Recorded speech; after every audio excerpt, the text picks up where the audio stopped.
Hollywood's great night when the experts confirm the public's choice.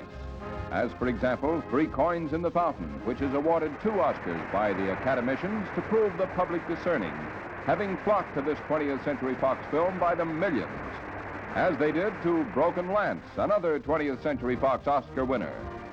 Best Actress award goes to Grace Kelly, acclaimed by Vox Pop for her role in The Country Girl, a popular honor comparable to that achieved by Marlon Brando, whose role as Napoleon in 20th Century Fox's Desiree is unforgettable.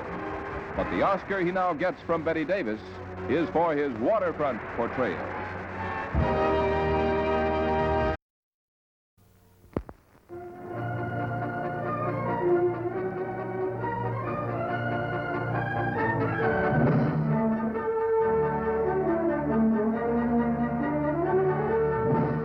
Miss Davis, ever since I've been on this set, I've heard nothing but discussion of Eve. May I have your opinion of her? The golden girl, the cover girl, the girl next door, the girl on the moon. Time's been very good to Eve. Life goes where she goes. She's been profiled, covered, revealed, reported, what she wears and where and when, whom she knows and where she was and when and where she's going. Eve has insatiable ambition and talent. An improbable person with a contempt for humanity, an inability to love or be loved. But how can such a woman fool so many? Well, how does any Eve do it? She's a girl of so many interests. Pretty rare quality these days. A girl of so many rare qualities. So she seems. So you've pointed out so often. So many qualities so often. Her loyalty, efficiency, devotion, warmth, and affection, and so young. So young and so fair. Eve, my understudy. Didn't you know? Of course I knew. Just slipped your mind. Find out. Only thing.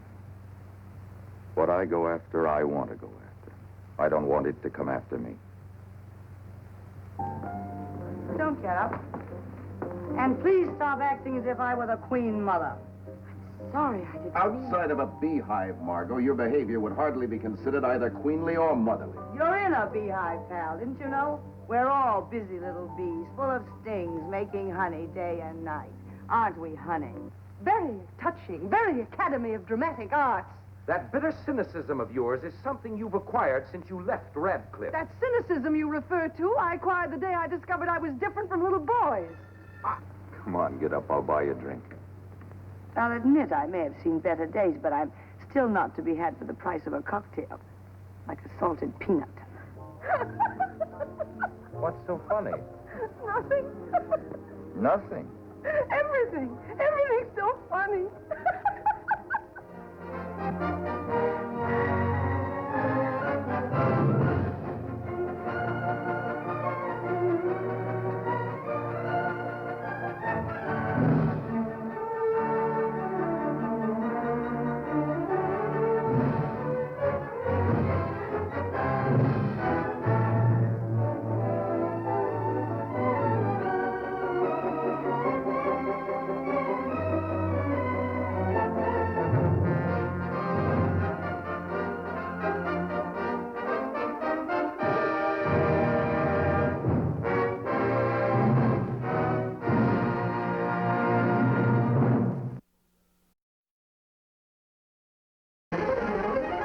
Sweeping across the country comes one of the great literary achievements of our time. A human, revealing, soul-stirring story that instantly becomes the most discussed novel of modern literature, The Grapes of Wrath. The Grapes of Wrath, please. I'll have to put you on the waiting list. We've never had such a demand for a book. Do you have a copy of Grapes of Wrath? Sorry, we're all sold out. Yes, The Grapes of Wrath.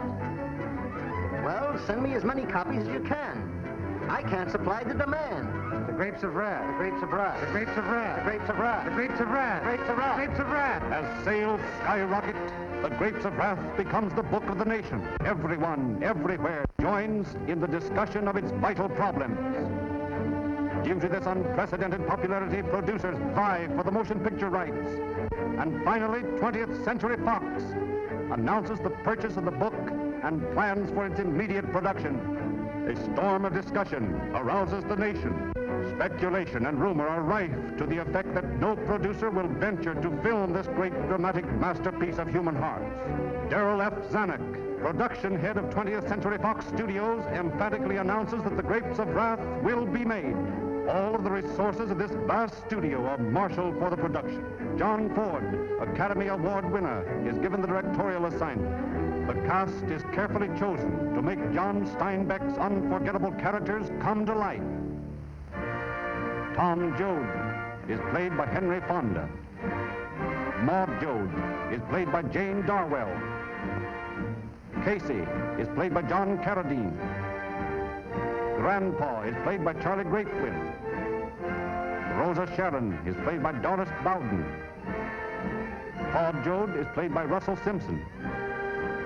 Al is played by O.Z. Whitehead. Muley is played by John Quaylen. Connie is played by Eddie Quillen. And now, at last, The Grapes of Wrath is ready for the screen as the motion picture captures all the drama, suspense, action, tears and laughter of the story that stirred a nation.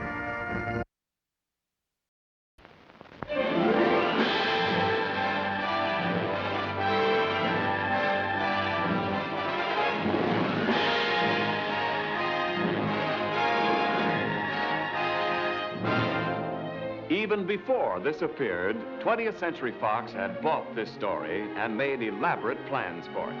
Because of its gay, adventurous, romantic, and entirely different qualities, it was decided to make it one of the top pictures of the year. Gene Tierney, star of The Razor's Edge, Leave Her to Heaven, and Laura, was chosen for the coveted role of Lucy Muir. Rex Harrison, who scored an instantaneous hit as the King in Anna and the King of Siam, was selected to play the robust, gruff, and hearty Captain Gray. George Sanders appears as the amorous interloper, Miles Fairley. I never frightened little girls into fits. But think of the bad language she'd learn, and the morals. Confound it, madam, my language is most controlled.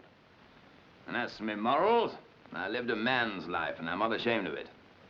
But I can assure you no woman's ever been the worse for knowing me. And I'd like to know how many mealy-mouthed blue noses can say the same. She's much too young to see ghosts. Very well. I'll make a bargain with you. Leave my bedroom as it is, and I'll promise not to go into any other room in the house. And your brat need never know anything about me. But if you keep the best bedroom, where should I sleep? In the best bedroom. I'm only here now because I followed you back. So you may have my appointment, for which you are just in time. That's very good of you, but I'm afraid I can't accept. Now, my dear young woman, if you will set your book of social graces aside just long enough to seize an opportunity that you want very much, by merely indulging a small, natural, selfish instinct. Without doubt, sir, you are the most forward gentleman I have ever encountered. You should have pushed him out of the cab. In another minute, I would have. Why, Daniel, I believe you're jealous. Of course I'm not jealous. You take me for a blasted schoolboy? Besides, jealous is a disease of the flesh.